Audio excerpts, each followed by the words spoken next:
안녕하십니까. 경희대학교 한방병원 김진성입니다. 저희 한방내과 외래에는 오늘의 주제와 관련해서 속이 쓰려요 라고 호소하는 환자분들이 자주 찾습니다. 이분들은 대체로 이제 가까운 내과에서 처방을 받아 약도 먹어보고 또 걱정이 돼서 위 내시경 검사를 받았는데 의외로 또 내시경 검사는 아무 이상이 없다라는 설명을 듣고 한편으로 안심을 하였지만 또 한편으로 약을 먹었을 때는 잠시 줄어들지만 또 약을 중단하면 지속되는 속쓰림으로 인해서 답답해하는 그런 경향을 보이고 있었습니다.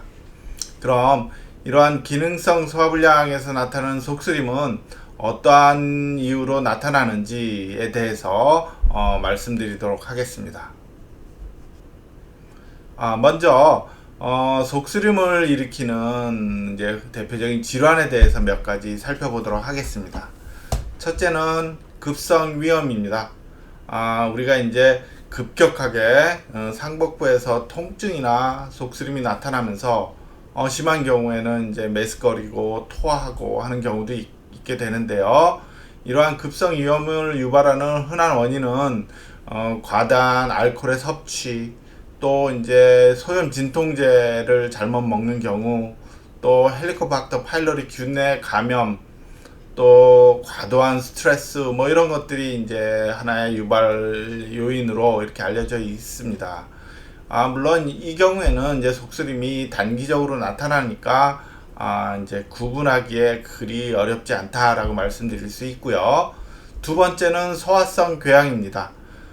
이 소화성 궤양은 위 점막에 손상이 초래가 되어서 깊숙한 근육층까지 손상이 되어서 출혈이 나타날 수도 있고 심한 속쓰림이 주로 나타나는데, 이때 나타나는 속쓰림은 공복 시에 속이 비어 있을 때 이제 좀 많이 나타나서 흔하게 이제 새벽녘에 극심한 통증이나 속쓰림으로 잠을 깨는 이런 경우가 나타날 수 있겠지요.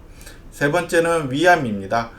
위에 생성된 악성 신생물은 위 점막 하층, 위벽의 점막 하층에서 근육층을 향해서 이제 점점점 자라나게 되는데, 그 위 점막의 표면에는 궤양이 형성이 되어서 출혈과 함께 속쓰림과 같은 통증이 나타나는 경우가 잦습니다.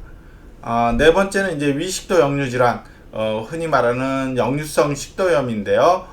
이 경우는 대표적으로 위 내용물이 역류해서 식도가 지나는 이 가슴 부위에 가슴 쓰림과 같은 역류의 증상이 주로 나타나지만, 식도 하부에 영향을 미칠 경우에는 명치 부위에서 속쓰림이 느껴지기도 합니다.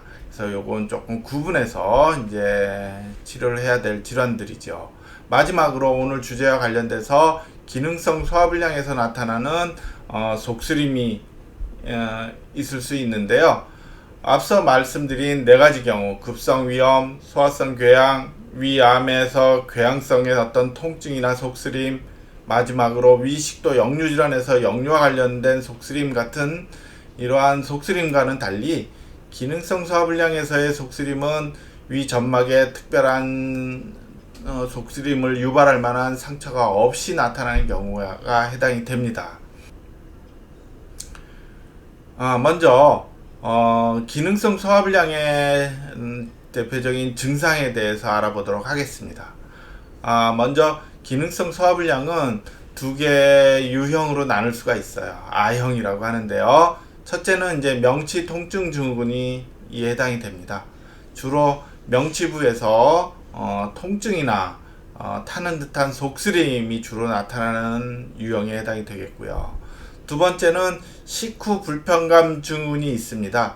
이 경우는 음식을 먹은 후에 상복부에 더부룩한 포만감이 심하게 느껴지거나, 또 음식을 조금밖에 안 먹었는데도 금세 배부른 느낌이 드는 조기 포만감이 주요 증상으로 나타나게 됩니다. 이 가운데서 명치 통증 증후군으로 분류될 수 있는 이 속쓰림이 기능성 소화불량에서 자주 나타나는 증상이다 라고 말씀드릴 수 있습니다. 그럼 이러한 기능성 소화불량에서 나타나는 속쓰림은 어떠한 경로로 나타나게 되는지 그 발생 기전에 대해서 알아보도록 하겠습니다. 원래 위의 움직임은 우리 뇌에서 분지된 뇌신경 가운데 미주신경, 부교감신경이죠. 부교감신경의 조율에 따라서 공복 시와 또 음식을 섭취한 후 또 편안한 상태와 스트레스나 불안, 이러한 정서적인 자극을 받았을 경우에 이제 움직임의 변화가 발생하게 되는데, 정신사회적인 불안장애나 우울증 또 과도한 스트레스, 이러한 어떤 자극을 받게 되면 위에 움직임에 문제가 나타나요. 근데 단순히 움직임뿐만 아니라 자극을 받아들이는 감각, 이를 이제 내장 감각이라고 표현할 수가 있는데, 내장 감각에도 문제가 나타나게 됩니다.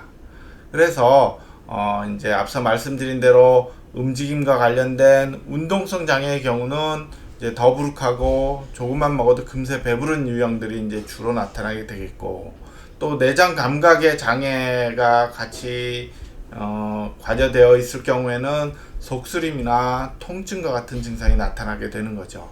결국 기능성 소화불량에서 나타나는 속쓰림은 위벽에 특별한 형태적인 문제가 있어서 나타나는 게 아니고, 이런 정서적인 자극에 의해서 내장 감각이 민감해지니까 정상적인 음식 섭취나 또 소화를 위해 분비된 산의 자극 또는 이제 위장의 팽창과 같은 물리적 자극이 속쓰림과 같은 이제 증상을 유발하게 된다라고 말씀드릴 수 있습니다. 이러한 속쓰림과 또는 이제 통증과 관련된 소화불량의 한 증상을 치료하기 위해서는 이제 몇 가지 유형을 나누는 게 아주 중요합니다. 첫째는 과도한 스트레스와 같은 정서적인 인자에 노출이 되면 한방에서는 기운이 소통이 안 되고 한 곳에 정체가 되는 현상, 이를 이제 기체 또는 기울이라고 지칭을 하는데요.